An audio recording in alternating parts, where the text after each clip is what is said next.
So welcome everyone to the developers meeting on June the 29th.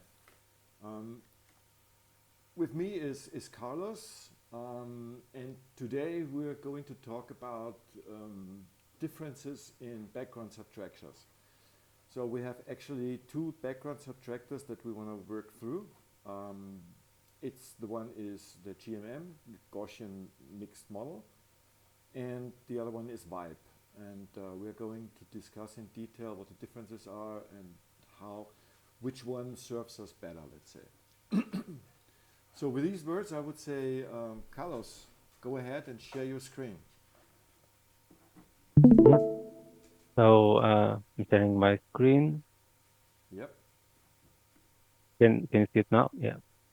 So basically, I added some documents here. I can open them all together.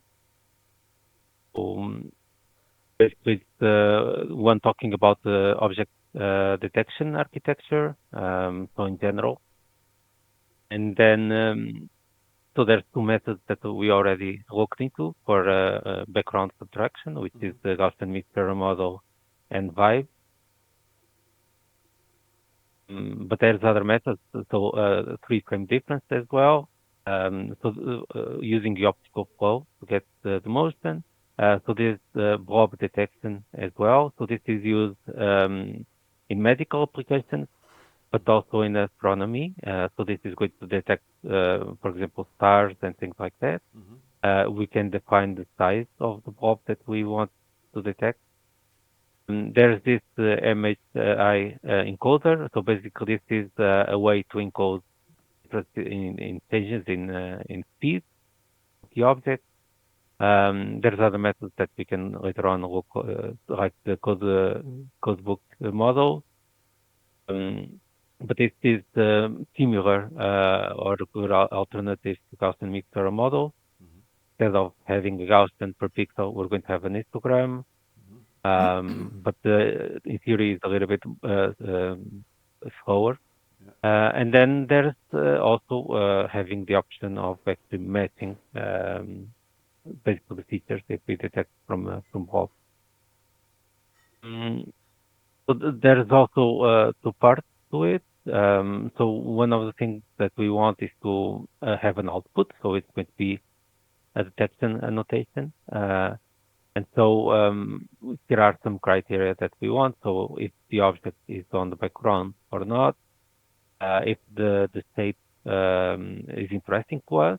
So if there's a light in the sky, then we want to know what it is, want to track it, and so that's a point of interest. Also, the behavior in terms of time, if it's static or if it's moving, Mm-hmm. so those kinds of things. And then here there's a table, basically comparing between them, because it's interesting to see that or how they complement each other. So, for example, the idea of the Gaussian mixture models, and we're going to see the result. We're learning the background, and we're going to have multiple Gaussian. Can you, And sorry to interrupt, so, Carlos, sorry to interrupt. mhm, Can you, in a yeah. sentence or two, explain what GMM is actually doing? What is the method? Yeah. So basically, for each pixel, Yeah. we are going to consider it to have an average value and a standard deviation. When a new pixel comes along, if it's within that average and standard deviation, then we say that it's the same. So if we define our background as that standard average and standard deviation, if it fits, and it's the background. But now there are changes. Like for example, if you're looking at a tree and the tree has this frequent change, then all the instances of the tree are going to be background. And so Gaussian mixture models allows to have multiple options of the background. And we just set every time we're just saying what is the likelihood of current background being the actual background. So So when you get a new pixel, yeah. we're going to compare with the first background, second, and third until we find a match. And then if we find a match, then that's going to be the background. Okay, you just said there are several backgrounds that you can handle. What do you mean by this? Mhm. So if I saw the Gaussian mixture model running, Okay. so this is the image that we see, the raw image, and these are the Gaussian, Gaussian 0, 1, 2, 3, 4, 5. In this case, I have Okay, what 7. does it mean Gaussian 1, Um, Gaussian 2?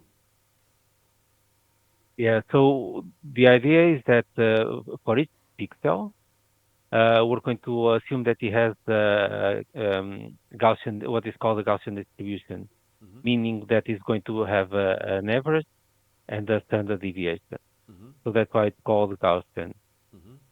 Um, And the difference between 1 and 2 does so mean what? once we start learning the Gaussian, if it doesn't fit in the first one, Mm-hmm. then it goes to the second one. So if I have paint here, don't know if, let me just, so basically when you have, this is done for each pixel, and what we're going to say is that the pixel is going to have like, so this is the value from 0 to 5, yeah, let's say. Yeah.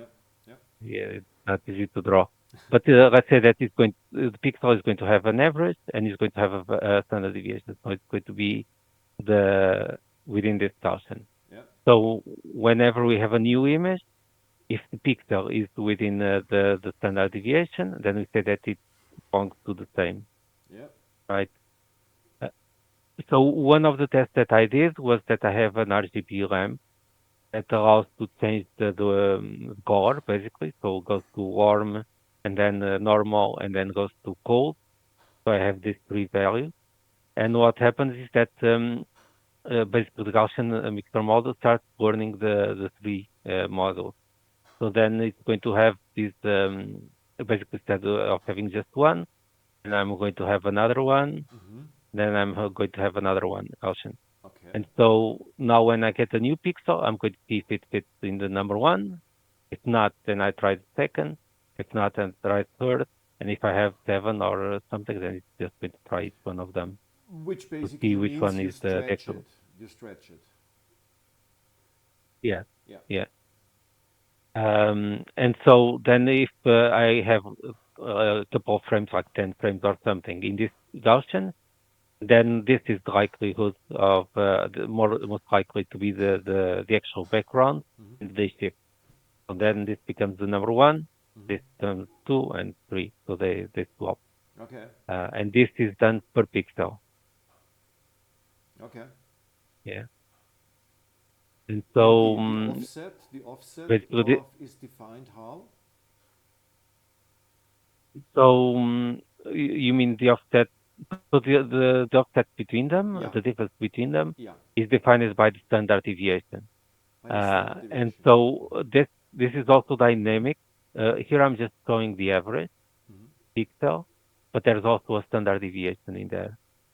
Mm-hmm. And so if a pixel is consistent for a lot of frames, then standard deviation is going to decrease. And so it's just going to be locking down to that pixel. And if there's a pixel that is totally different, then it starts learning to the other one, Mm-hmm. right? Mm-hmm. And And so learning you see means here, finding new standard deviations. yes. So it's going when it first starts, everything is in gray, Yeah. and then it starts learning the background pretty much. Yeah. Okay.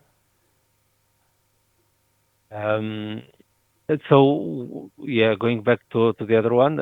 So the vibe, what it does is that it keeps a history or a buffer Mm-hmm. of possible backgrounds, and then whenever we have an image, it's just going to try and fit into those backgrounds. Um, but the problem is that if there's changes in light, if there's clouds passing by, and this is constantly changing, like the light here in this situation, Then this one is going to learn three or four frames, three or four background. And if those changes are within that background, then it just swaps between them instead of recalculating every time. Um, but now because this is getting darker, there's a big difference, so it takes more time to update. But it's good to keep different possibilities of the background. Yeah. So this is basically there's another issue as well with Gaussians that is known is that if you're looking at a parking lot and there's a car there that leaves the spot, then it leaves a hole in the back. So that's called a ghost because there's the empty space.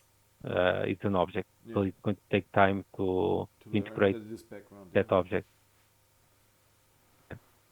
The same thing is if a new car comes along, then it's going to take time to integrate that car into the background, which is a problem that we need to deal with, but it's also a benefit because in our case, for example, if there's something in the sky that disappears, we want to know about it. So it's a good thing to have. Mm-hmm, mm-hmm, mm-hmm. Um, then both of them have the issue, let's say, so dealing with new objects coming into the background, Vibe and Gaussian mixer model, because they are both trying to learn the background. This is where the other methods come in. So the difference from three frames is going to detect motion. So if there's an object moving, then we get the contour of that object. Um, and so this is a fast way of getting that motion.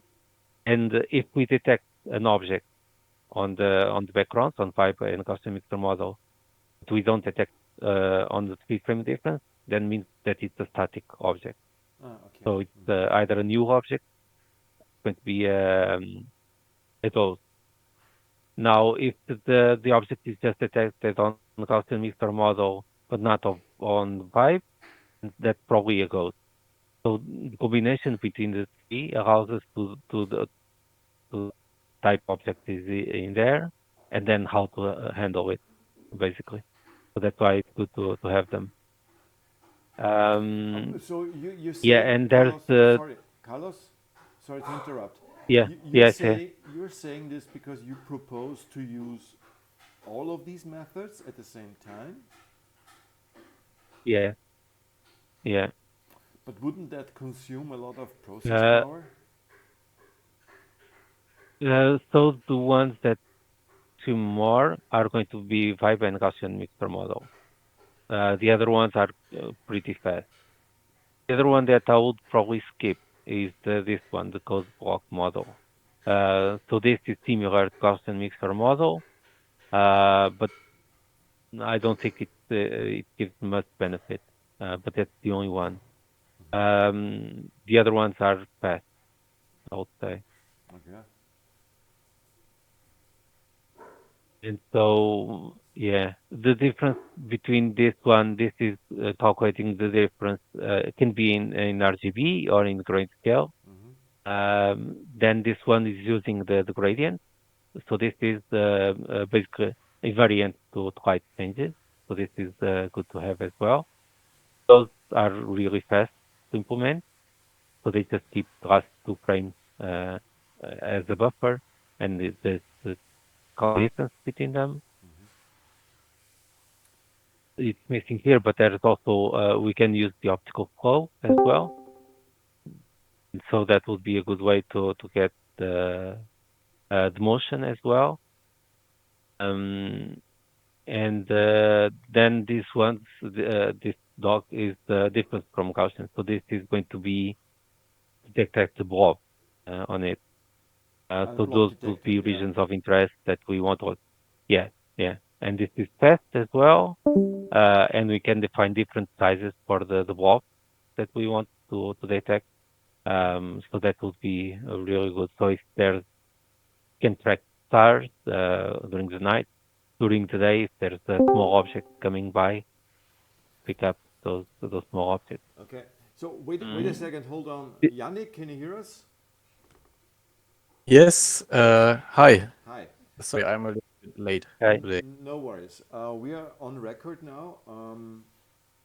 Ah, okay. Carlos is presenting at the moment his proposal for doing the background subtraction and tracking. Um, he's demoing his current GMM implementation. Later on, I will demo my current Vibe implementation, and then we can discuss further on what is good for us and so forth. So good to tell you Yeah, because now it's on record and everyone knows the purpose of this video.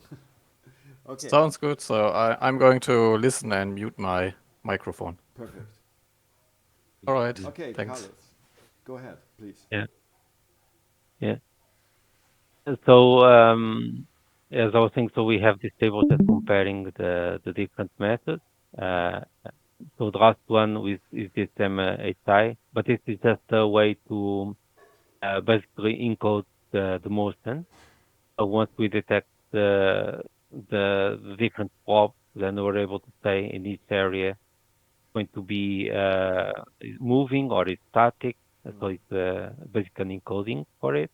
But the outcome of this is that we're going to have the classification or the annotation uh, basically of the objects if they are static or moving or the type of object that we have. Uh-huh. Um, yeah, and yeah, so I have here then the general description of what will be the pipeline, what will be the step. Um, yeah, So can you the other scroll? document as well is Okay. Can you yeah, scroll back just what you just said in a quick way? Stop at this. Detection pipeline. Detection yeah. pipeline. Now scroll down, please. Oh yes, I. Yeah. So detection Mhm. pipeline. Okay. So first is So blob what I was triggering. proposing What is to is have okay? Go ahead. sorry? Yeah. So the first part is just blob detection. So we'll calculate the difference from the background from the Gaussian, calculate the difference from a vibe, we calculate the speed frame difference, and we calculate the basically the optical flow. Okay.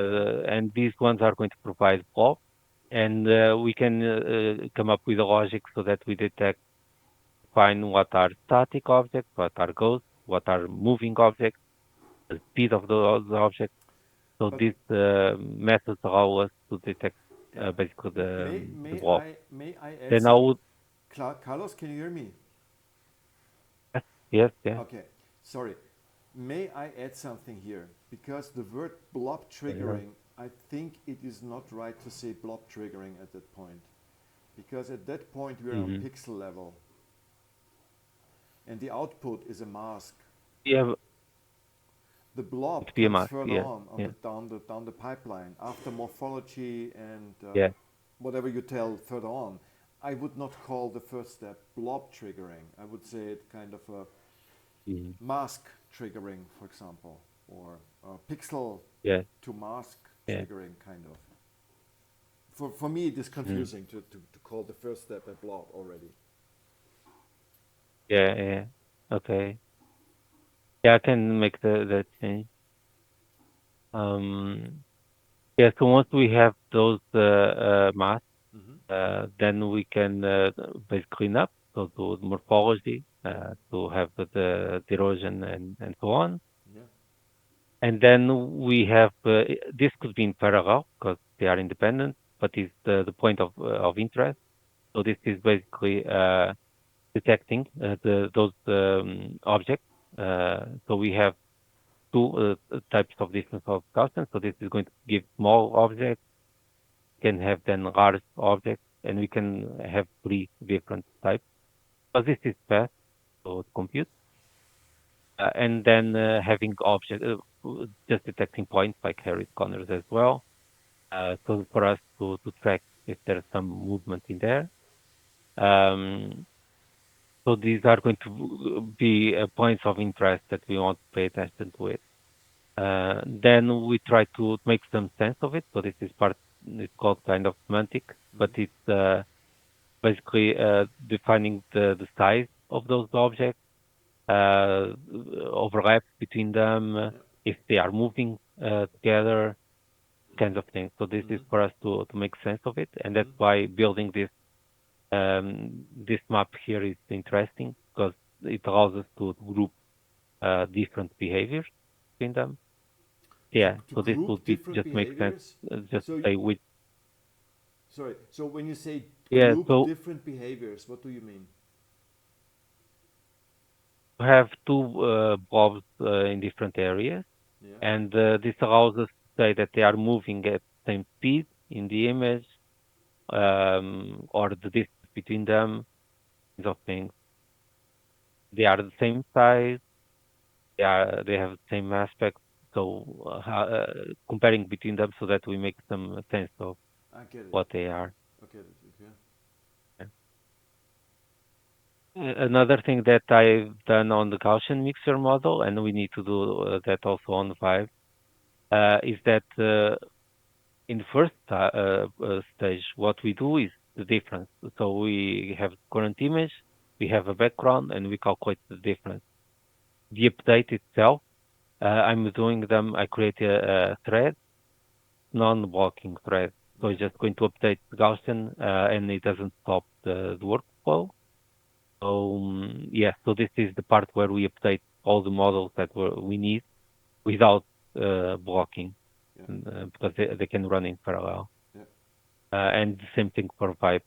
So And all the computation is done offline. your output goes into RAM, into a shared memory.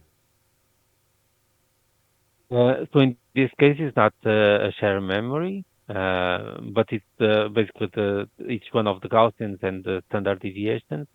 We need to see where the image fits, and then doing the updates and recalculate the likelihood. All of that is done offline, so it's done in a separate thread. But Yeah. how do you hold the data? So right now it's just basically a memory, the matrix Okay, so that is you need calculated in there. in this case you need to put all codes into one big script. No, so they are separate functions. How Um, do you transfer data from one thread to the other? um, no, no. So this is just one thread. So it's just created for. Yeah, I'm just creating a thread that is going to write on the main process. Let's say. Um, I wanted to. Yeah,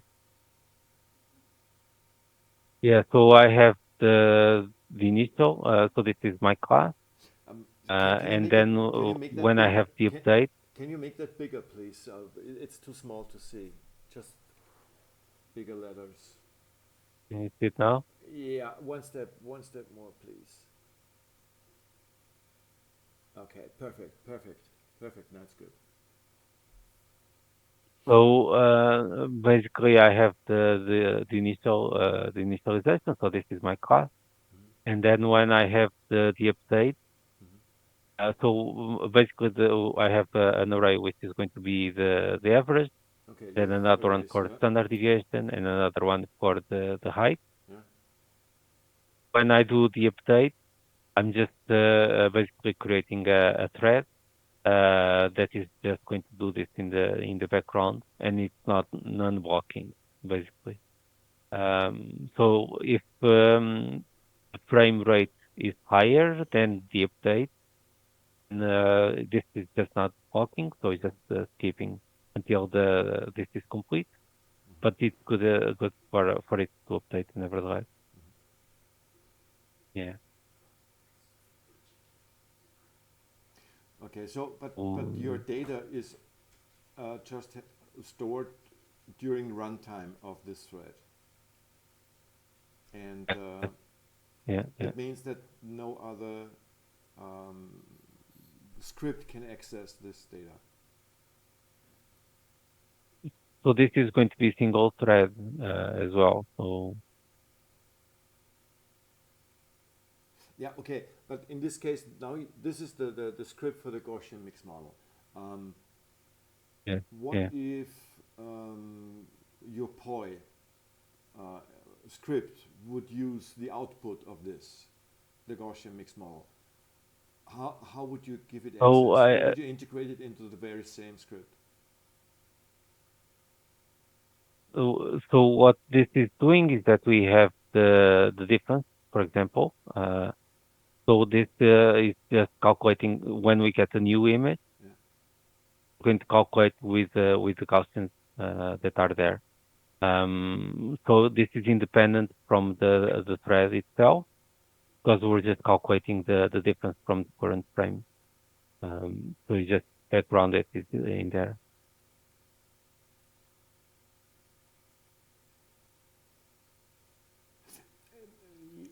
Okay. Okay.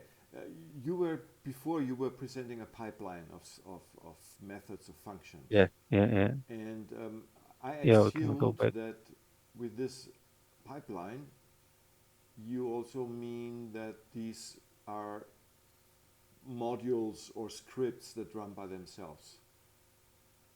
Yes, they are independent. They're Yeah. independent. So how do you share data over these independent processes?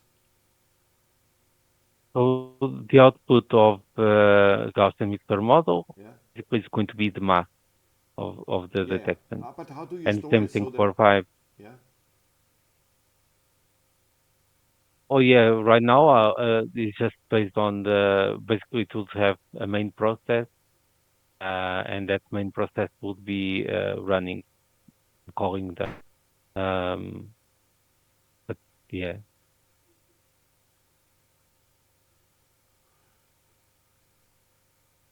Okay, I see. So, yeah, so you mean one process starts all the other threads, and all your arrays are somehow global, so that the main process has access to it.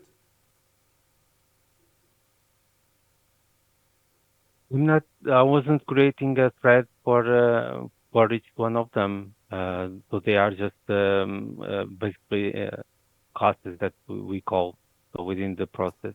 I see. I'm Okay. only creating a thread Mm-hmm. when I do the update. Mm-hmm. Okay.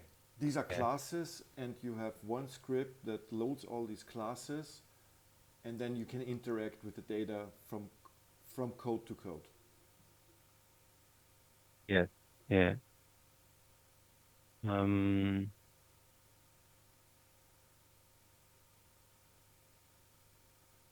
Let me just open the. So this is just the test function that is running in there. Um, Thank you. Yeah. yeah. So in this case, it's just I'm just getting the. Oh yeah, I'm getting the frame. And in this example, I'm applying the Gaussian blur and also downscaling to make it faster. Otherwise, it would take more time for us to show and to demo, but it doesn't need. And go up. Yeah, so I'm just basically calculating the difference. So this gets me the mass of the foreground. Yeah. I can apply morphology here, so I have it Yeah. commented out for now, but I can apply. And then I'm going to do the update. So basically, that's basically, yeah, the workflow. Yeah. So we would include the other functions in here, and we would just run them in there. So they are part of this process. Okay, and the output goes from the Yeah. Gaussian So in mixed this case, model. I just have the foreground, Foreground. Okay, that's the and I'm mask. just Yeah. showing the foreground. Yeah. But what we should have is having the foreground from Gaussian mixer model, and then having the other types of detection, Yeah. and then do the logic to combine between them. Mm-hmm. So yeah, so that's the workflow that I have here. Mm-hmm. Mm-hmm. Yeah, so that will be the workflow. Um, yeah, so that this will be the workflow, just having all of the functions that we have to do the detection, apply the morphology. So these are the points of interest. This is also going to calculate growth, let's say. Yeah. Then finding a relationship between them and doing a general classification of those behavior. It is done offline, so this will create threads that are just going to do the update of the different parts of the function. And then this will just be the output, so what goes out of it. Um, and so after this, then we can have a machine learning type of function that is going to it's one of reasons of interest, trying to then do labeling on it, then doing semantic segmentation or any type of classification on it. Yeah. That simplifies the work, basically. Okay. Yeah.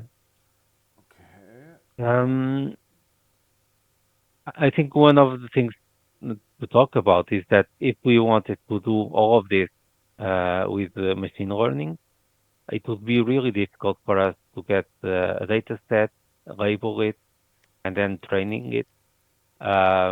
It will be really difficult. Um, We have this Difficult. It would be framework. a lot of work, but also we would Yeah, need a lot of compute power.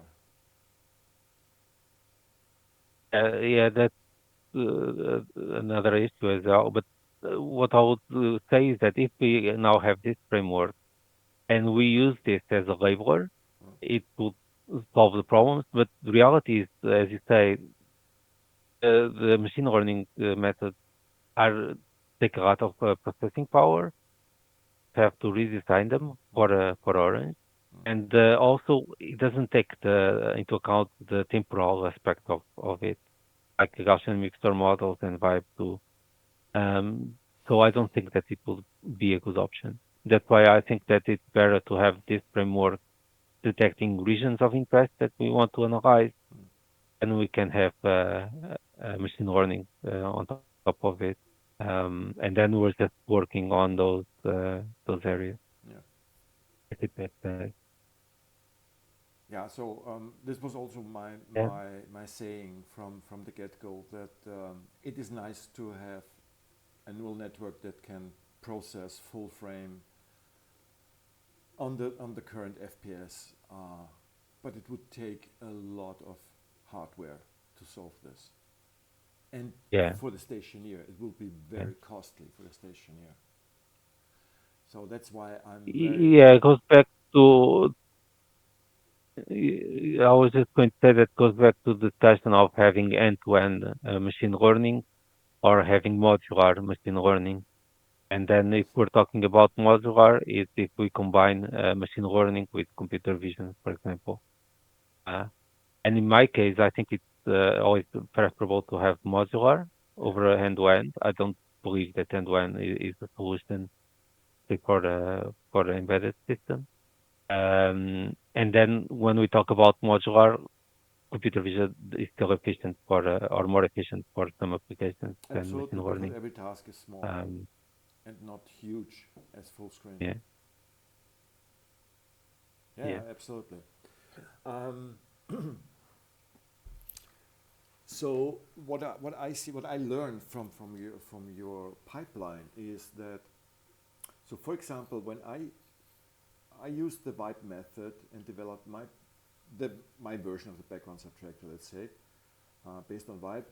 Um, of course, I have the matching thing, which is your first step. I also do in the very same Mhm. script the morphology cleanup, and then I have a mask. Then I have a clean mask.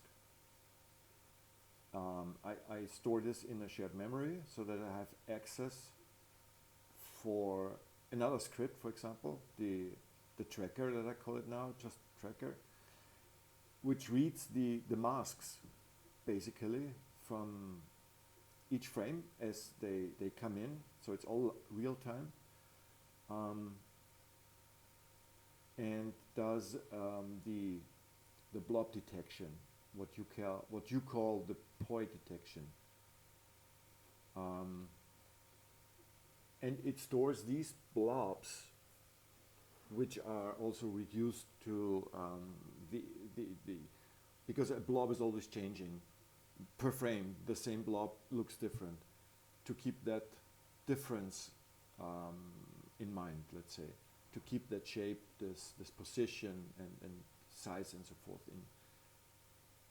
in storage, let's say, Yeah. and keep that during time, during this blob um, evolutes, let's Mhm. say. But I stopped there. So what I not did yet is semantic, because semantic is something that Yannick did, and I think we can use some of his code or work to integrate into semantics, because his semantic work, uh, we called it in these days, we called it the kinematic analysis, where we just watch Mhm. a track evolve over time and see how much, let's say, distance is done from frame to frame, because the frames are coming in a synced way. So there's no delay that's different between each frame coming in. Almost, no, I have to say almost. Um, so we can derive a lot of information, kinematic information, and Yannick did this, and the outcome was to make classes and put these behaviors, let's say, into several classes, um, and Mhm. then say with a certain probability, this track looks like a bird, for example. So this is, I think, is what you mean Yeah. with point four semantic. This is more raw than that. So this would be just to say these blobs have this size, uh, and that's basically it. So it's just a basic classification on this blob and the associations between them, like saying there's five of them that are running in sync, Mm-hmm. there's five of them that are the same size, those kinds of things. So yeah, it's not a full Okay, semantic segmentation, let's say. I see.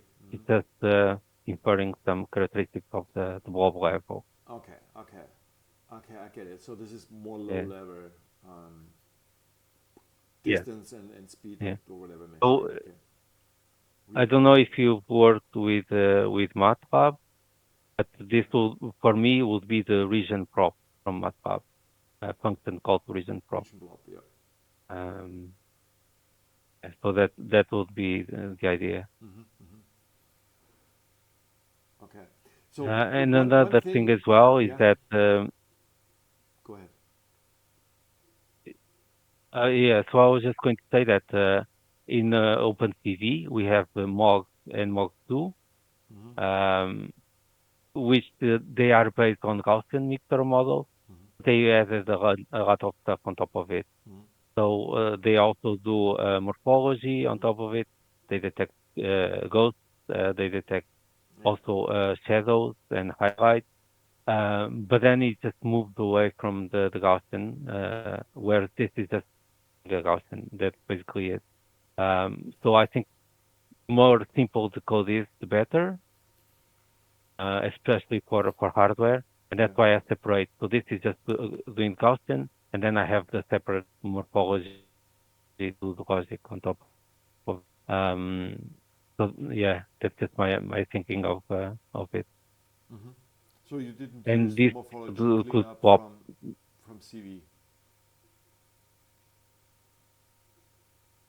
It's just that the morphology for me should combine the detections from the different methods that we use, Ah, um, okay, because we need okay. to make decisions between them. Okay, Yeah, okay, I get it. So this is uh, what you mean with morphology cleanup, yeah, because normally a morphology cleanup means stamping out holes and shaping. yes. Okay. But if you have a blob in Vive Mm, that has a hole mm, on it, why are you going to close it? Because if you have information from Gaussian mixer model saying that it's open as well, then it's probably open, right? Yeah, but it So means that you those are have a kinds lot of of things. noise.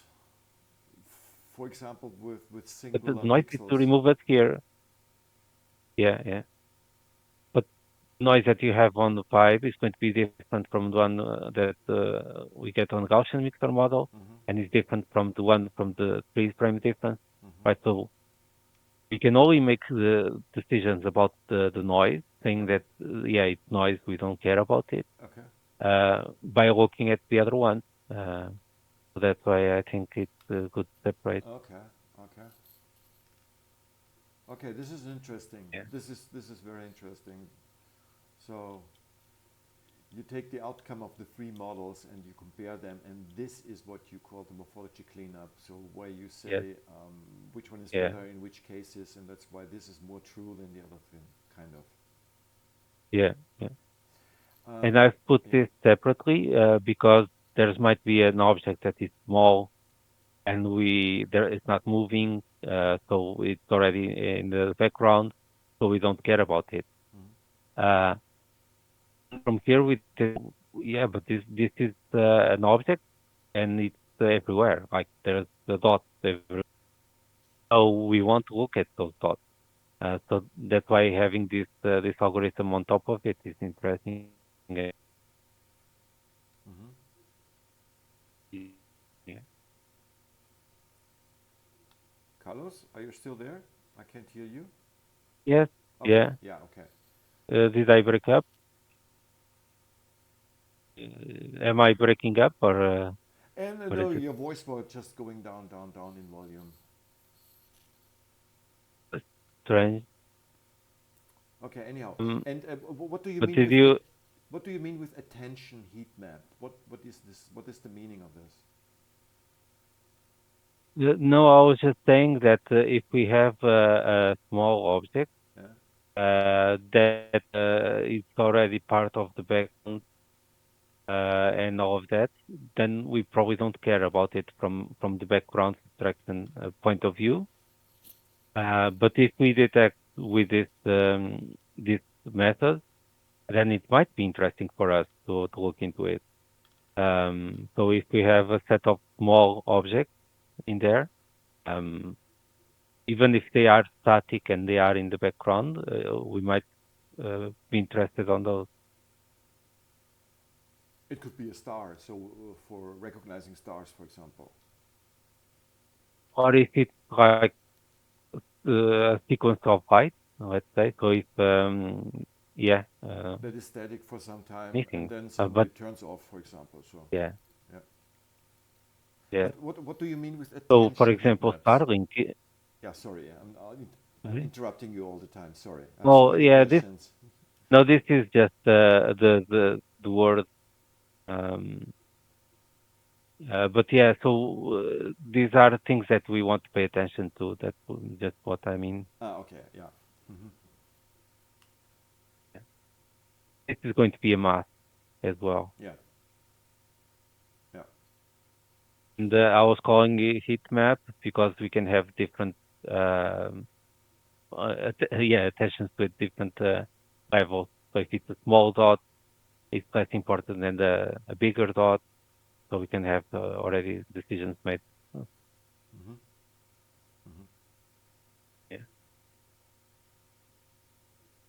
Yeah, you cannot just have a mask that has just one value, 0, 1, but let's say like a heat map, 16 different colors, let's say, mm, or values that mean something yeah, different.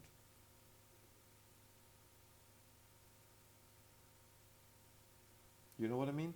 So as long as it's not 0, because 0 is mm-hmm. background, because we're talking only about the foreground mask. So the foreground mask in Yeah, Vibe is only ones, because either it is mm-hmm. foreground or it is not.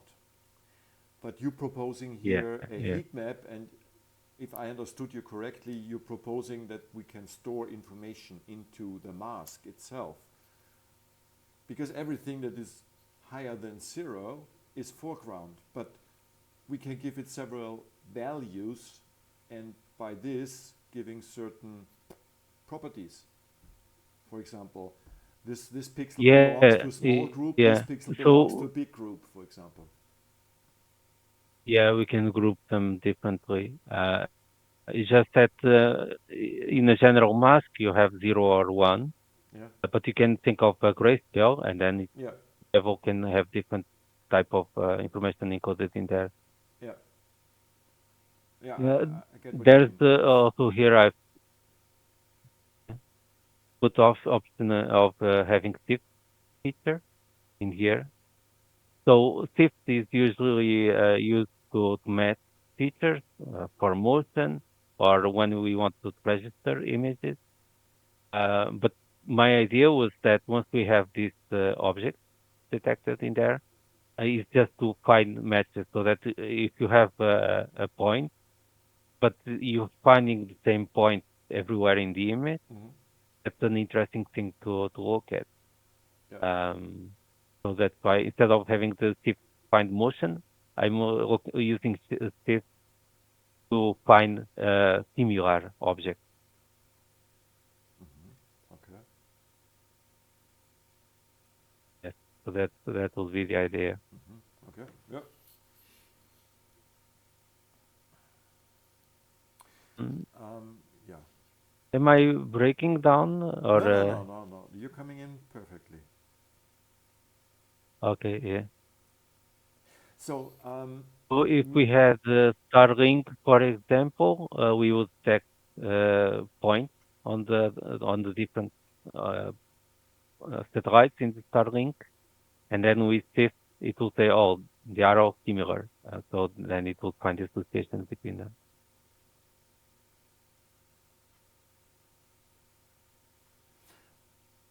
I'm not sure whether I understood what you just said. Can you explain it differently, please?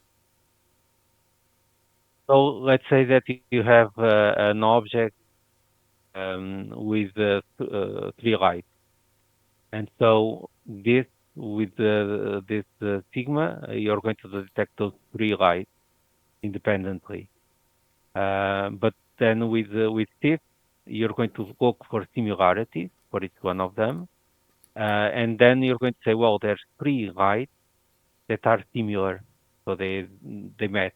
Hmm. And so that would be interesting for us to know that there's 3 lights that are similar. Okay, it's a match finding thing. Yeah, Okay, and you can yeah, define the match criteria and so forth. yeah, Yeah. yeah. Okay. So then goes to this part here where we say, well, there's yeah, start figuring out relationship between them. Hmm. It's an object that is in the background, but it's not moving, or it's moving, and yeah, those kind of things. And Hmm. you have 3, 4 that are similar, those kinds of things. Hmm.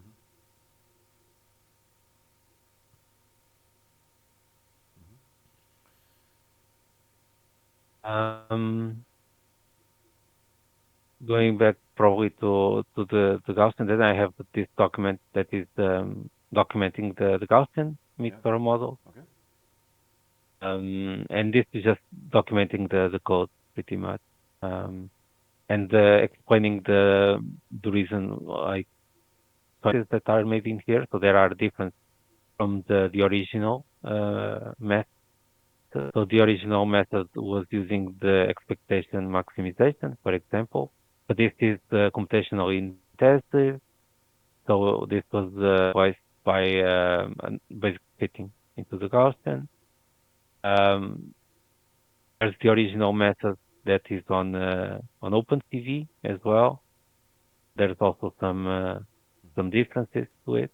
Hmm. Um, yeah, we can go then the document and see it. Okay. Okay. Okay. Um, So, and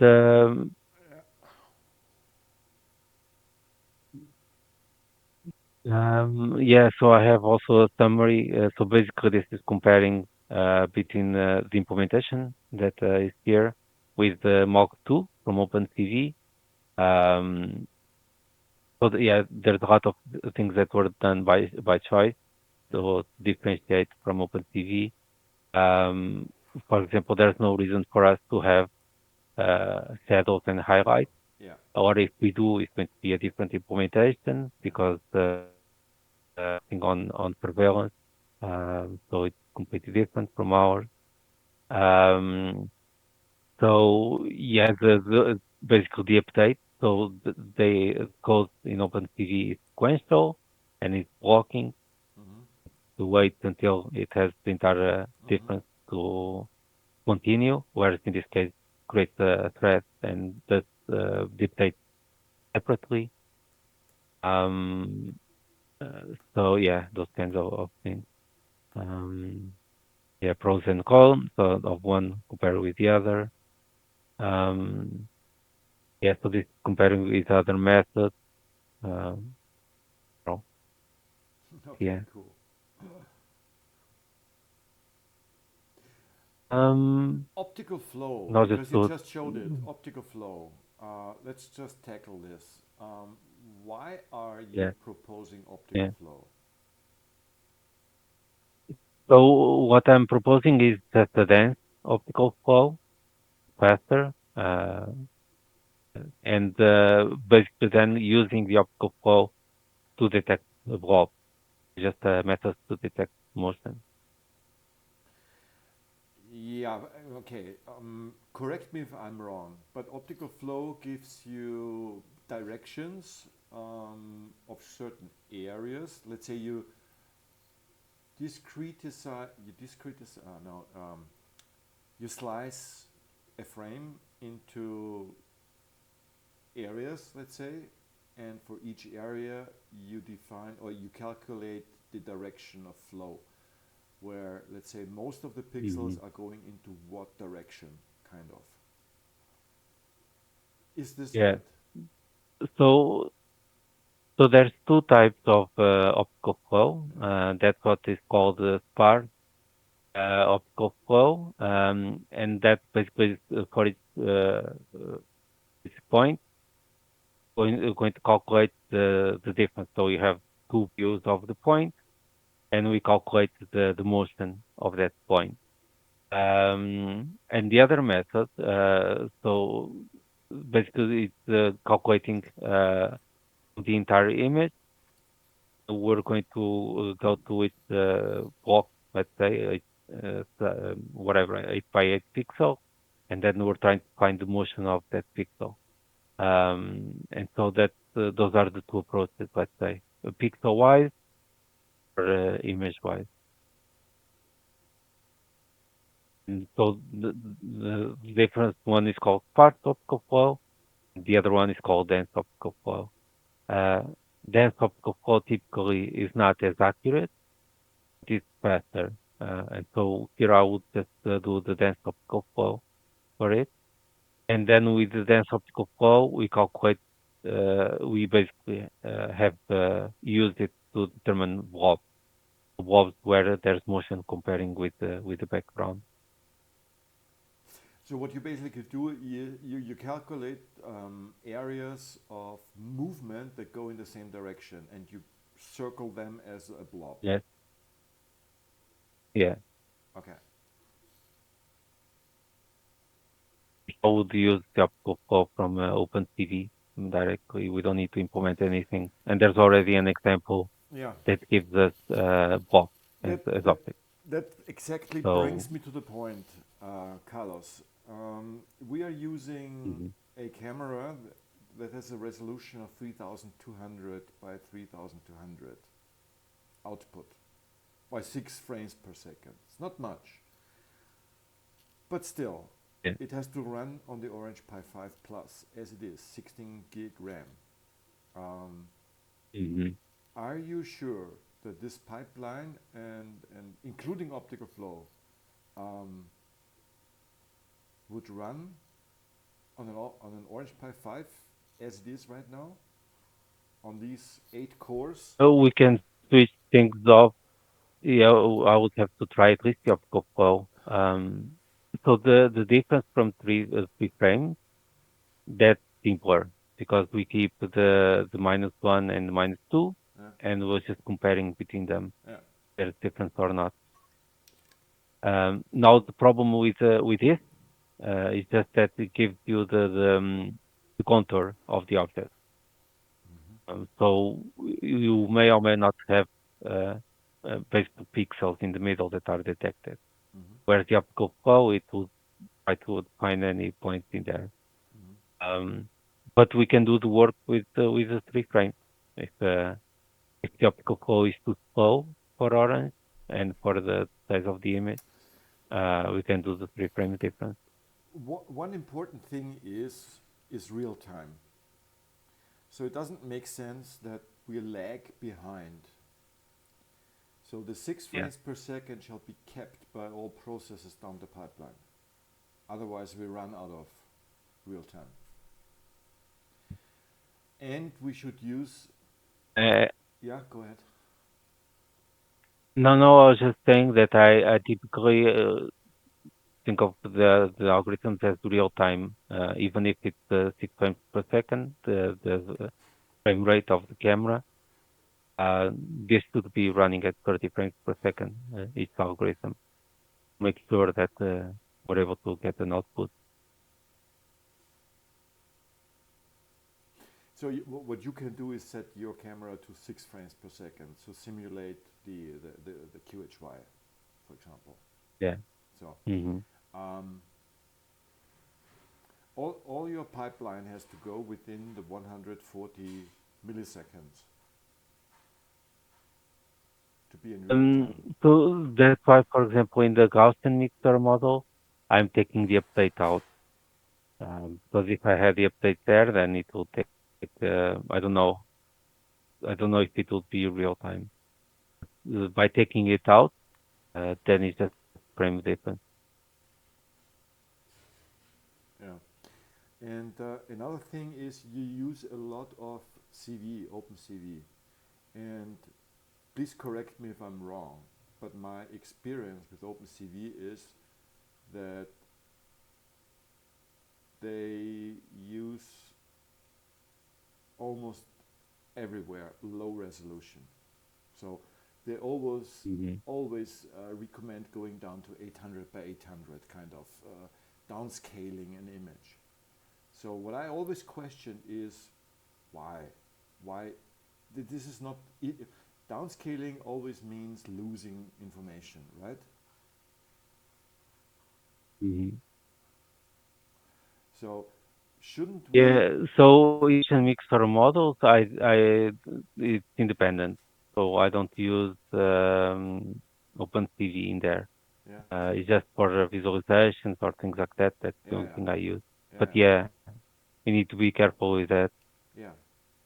And that's why, for example, nice features, for example, that OpenCV gives us, we cannot use because they're rather slow. And what my experience Mm-hmm. now is, I implemented the method in very simple algorithmics and cheated with number. And they are so fast. They are 100 times faster than OpenCV. Yeah. Yeah, so this one as well. So basically, I use the ChatGPT to vectorize. So everything is vectorized in here. Um, Are you sure we that got to the update. vectorization I vectorize is everything. There's yeah? eh, I'm not sure whether vectorization does bring so much. It costs it takes out compute. so Yeah. reduce. Yeah, because this is basically calculating per cell, and so we will have a for loop going through each pixel. So vectorizing makes it a lot faster.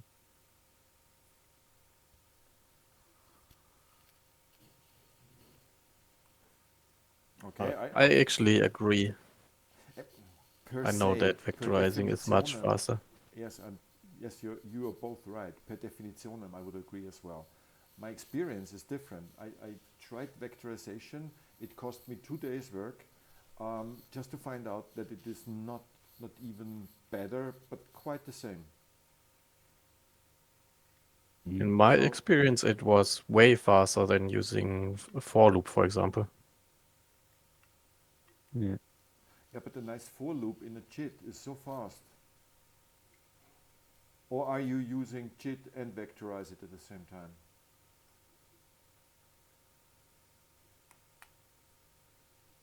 Oh, no, No, yeah, so you're I'm not just using using JIT. the vectorization.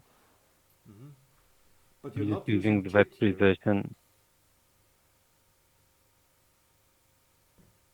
It seems to be breaking up. I don't know if it's Okay. Can you me. hear me now? 1, 2, 3. Yeah, 1, yeah, 2, but 3. from time to time Better, yeah. you break. Okay, sorry. Yeah. I don't know what to do.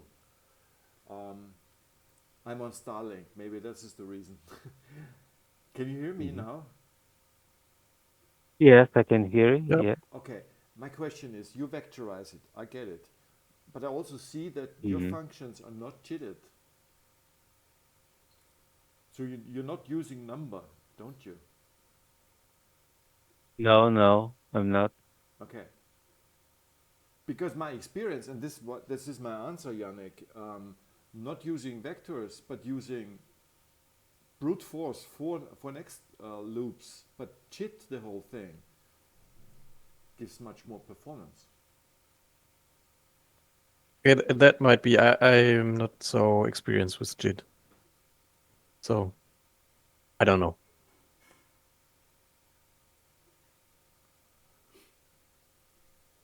Yeah, So exactly. you're parallelizing the process. Yeah.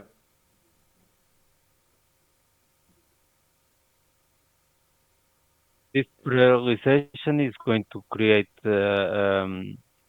basically multi-processes, and it's going to try to separate into the different cores. Hmm. Um, yeah, this would be interesting also to have this plus having the batterization, The I think. vectors. You mean both the vectors and chitting the vectors? Both. Okay, Yeah. that could be But you still interesting. have the for loop. uh, Yeah, Okay. yeah. It could be interesting to see what the outcome is. Whether it's even faster than. Yeah. Okay. But also we need to be careful with doing this. I use the different functions to do the parallelization, Hmm. but typically I use just half core or try to control actually the cores where I'm putting them. Yeah. Um, yeah, this my limits as well because if you have if we do this all over the place Hmm. and we have different Yeah, would be codes running mess. in Mm. simultaneously, Mm. yeah, it's going to be a problem. Mm. Mm. I get what you say. Yeah. Yeah, Yeah, so but typically we define for this process what are the cores that we're using, and we're just typically just using those cores, yeah. and then we limit to 3 or 4 or something, then depend on the number of cores that we have. Yeah. Just to be sure, if it's just it's running, then there's no problem. Mm. But if there's more functions running at the same time, Mm. we need to be careful. Mm. But yeah, I can try to use it as well. Yeah, with or without parallel. So, but chitting the vectors could be Well, interesting. Yeah. vectorization, I think it's better than using the for loop. Mm. That's for sure. Mm. Even if you think about this in C++ or the assembly, Mm. there's always the problem in the loop. Of Uh, course. and Of once you course. start stacking, there's always a Yeah. problem with that. Yeah. That's always in C++ or in C, we use one row the for loop because of that. Yeah. No. Basically, you're Yeah. totally right. I'm just using Python here with chit and my experience with these comparisons directly vectored, not chitted, compared to for next Hmm. loops, but chitted. Um, the chit was faster. But this is true on the Orange Pi 5. Maybe this is a difference as well. But yes, I'm totally with you. Maybe cheating the vectors could be even more speedier. Yeah. Okay. Okay. Anything else you want to demo us? I think you want to. No, we can just look at Yeah. what's going on. So the height is Screen. changing a lot, Mm-hmm. but I know we need to change the parameters as well. So it's interesting here the sun is kind of changing from time to time because of the tree, but it's going to learn the different instances of it. Uh, but yeah, Can you maximize the screen for of the mask? so the mask is not clean, so it's just straight out of Yeah, it. yeah. It's not no morphology. And It's also just raw. Yeah. no morphology on it. But also this is I have a learning rate for us to see the result, um, because otherwise we won't see anything, and so that's why it has this strange behavior. But we need to have the correct parameters, and yeah, just try it in a real scenario. Mm-hmm. What should be the parameters? Mm-hmm. The number of Gaussians that we need. In this case, I have 7. I don't know if it's too much or too little. Uh, In the surveillance system that I had, we had the 13 Mm-hmm. Gaussian, Mm-hmm. but that might be too much, so I don't know. It's something to try. Depends on compute, how much it takes. Does it take Hmm. more the more Gaussians you have? Obviously. Yeah, takes more computation, but also because the update is offline, it doesn't make much difference. Mm-hmm. The difference is going to be on the update. So if one of these cars moves out, then it's going to take time for it to relearn basically the Mm-hmm. background. Mm-hmm. So Uh, so those are the the things smaller that the we need number, to the do. faster it learns. Yes, yeah. Okay. Then we want flexibility as well because if we have trees moving in here, then we want them to integrate in these backgrounds as well. Mm-hmm. Yeah, I get it. It's a question of parameter setting and Yeah. finding the sweet spot of how much compute do you put in Uh, and how much threshold you use. yeah. So you hear, I see here the sun is flashing Yeah. because of the trees. So as it moves in there, and you see that it's starting to learn as well. The difference between it's interesting the red dots that showed up over there. But this is the last, so this is similar to the foreground. And then if this were consistent, then it will start merging to the other ones as well. Mm-hmm. Mm-hmm. But yeah, Okay. Yeah. Yeah, and this I has have been running for to a. go, unfortunately, but looks like Mhm. nice progress. So, Okay. I would say see you in Discord or Yes. in 2 weeks. Yes. Okay. Of course. Okay, Bjarne. Okay. Good to see you Well, again. Thanks. Bye bye. See you. Bye bye. bye. And I should also go as well. Um, Yeah. You have to. We still have 1/2 hour. Do you have to go now, or you can stay some more minutes? um, I would have to go as well. You have to go as well. So Okay. I So usually, in this yeah. case, I would say we stop it right here, the recording. Mhm.